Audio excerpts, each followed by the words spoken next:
बात करेंगे राष्ट्रीय राजधानी दिल्ली की, जहां पर दिल्ली के कॉन्स्टिट्यूशन क्लब में ध्रुव फाउंडेशन के द्वारा एक कार्यक्रम आयोजित किया गया जिसमें गौ राष्ट्र पुस्तक का विमोचन हुआ।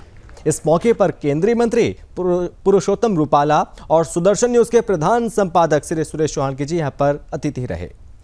श्री कृष्ण जी की पुस्तक का विमोचन करते हुए सुरेश चौहान जी ने सरकार के सामने 3 मांगे रखें। तो आइए आपको सुनाते हैं क्या कुछ कहा श्री सुरेश चौहान जी ने।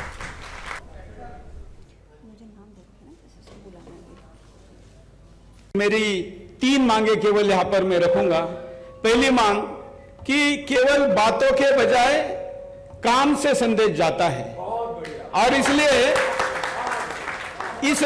आपकी सरकार, क्योंकि आप सांसद हैं, मंत्री जी चले गए तो मैं आपके सामने मांग रख रहा हूं। हाँ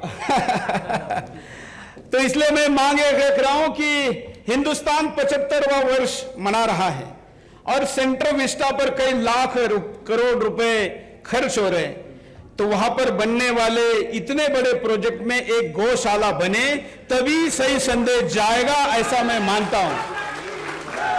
और अगर कहीं और न बने तो कम से कम वहां जो प्रधानमंत्री जी का आवास बन रहा है उस आवास में ये बने तो इससे बहुत बड़ा संदेश जाएगा।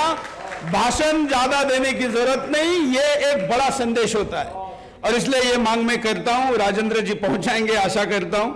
साथ में गौ सेवकों को तो फिर भी बहुत सम्मान मिलता है, लेकिन आज के इस सम्मानीय मंच से मैं मांग करना चाहता हूं कि गौ रक्षकों को भी हमने सम्मान देना चाहिए, क्योंकि गौ सेवकों के साथ तो मंत्री भी स्टेज शेयर कर लेते हैं, सांसद भी कर लेते हैं, मीडिया भी कर लेता है, लेकिन गौ रक्षकों को अपराधी के, खलनायक के कैटेगरी में रख के उनके साथ कोई खड़ा नहीं होता है। मुझे लगता है कि गौ रक्षक अगर नहीं है तो गौ सेवा भी संभव नहीं है, और इसलिए गौ रक्षकों के लिए क्या विचार हो सकता है, उनका इंश्योरेंस हो सकता है उनके लिए, और हम कोई पहचान पत्र दे सकते हैं। ऐसे अन्य विषयों पर भी चर्चा करने की जरूरत है। गौ माता पर्यावरण का भी समाधान है, विश्व की जो सारी समस्या है आप सब इसके जानकार है, बस मैं उल्लेख करना चाहूंगा।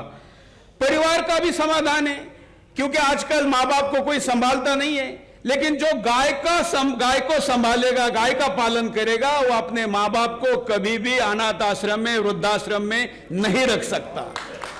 छोटे छोटे उद्योगों के लिए बैंकों के द्वारा कर्ज दिया जाता है, बहुत अच्छी बात है, मुद्रा जैसी योजना है, तो ये गौ पालन के लिए भी दिया जा सकता है, गौशालाओं के लिए भी दिया जा सकता है, और भूखा मरने से तो अच्छा है कि गौ पालन करें। और ये भी टाटा रिसर्च ये कहता है कि विदर्भ में उन्होंने आत्महत्या होने वाले लोगों का रिसर्च किया तो ये पाया कि वहां पर जिनके घरों में गाय थी उस घर में किसी ने भी आत्महत्या नहीं की थी।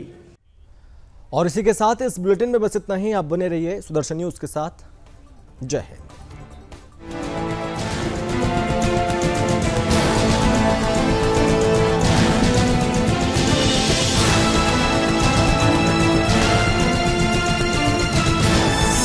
आप देख रहे हैं सुदर्शन न्यूज।